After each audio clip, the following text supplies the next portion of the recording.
today's guys, agawa tayo ng paper plane na matayog. At simulan na natin ang paggawa ng paper plane matayog. At sundan niyo ang kanyang step. Paano niya gagawin ang kanyang paper plane na matayog. Hindi na magsalita para mas maintindihan niyo ang gagawin niya.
At natapos na nga ang kanyang ginawang paper plane.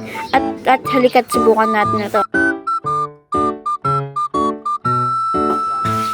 Ito mo, napakatayog oh. Ang tayog. Ito naman, pulidong-pulido ang paggawa niya. Sa paper plane na nagirapan niya. Kita mo naman. Na nga, sumpid na.